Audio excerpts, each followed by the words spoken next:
which is going to be Blue Super. lure them down here. Whoa, whoa, whoa, hold. Luring people to their cars with sawed-off shotguns and handing out knives and shivs. This went far beyond a goof, and we needed to get Not Gay Jared out of there. Good thing the man's got a quick mind. Is there a place to shit around here? I don't know this campus. And to the right. All right, I'll be right back. You guys could be in a few minutes. Yes, at the risk of being called a snitch, Not Gay Jared immediately turned the footage over to the authorities, who were already aware of our presence there, by the way. Turns out they'd been tracking this pansexual / transgender queer with an axe to grind for a while, and they were grateful for our footage. The media, on the other hand, who you think would jump on a story like this, well, their response is what's most disturbing of all. He was just down there at President's Circle, and they were handing out sharp objects to stab people with. Said they had someone come in with an AK. Why did it take 2 late-night hosts, comedians, to find this out? You know what? I wish you guys luck. Yes, you just saw correctly. Even being shown the footage in the presence of police officers to confirm authenticity, they walked away.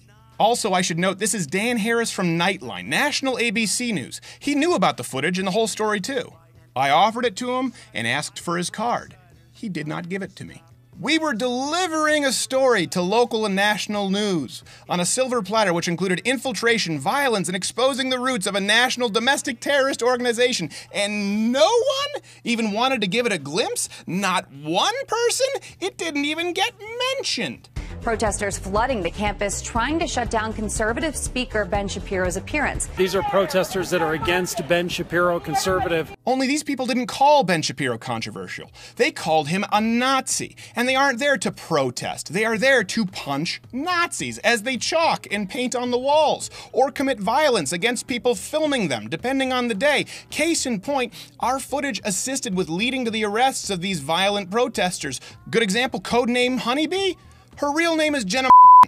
Now, let me be clear here. We do not want to dox anyone, and we ask that none of you dox anyone. But we do want you to alert your local authorities if you recognize any of these people. These folks aren't playing a game anymore. This is serious violence. Take this black girl who committed assault. Now, we couldn't find any official arrest record, but we did post this on Facebook, and then this happened. So we immediately ID'd her as well. Grace. They're so easy to trick. Officers, we appreciate your service. Now, of course, the next day, when the inevitable violence that we warned about broke out, so-called journalists were all over it. Because, you know, they're lazy. Here's the thing. Antifa and its supporters are openly practicing violence. Worse, they plan it.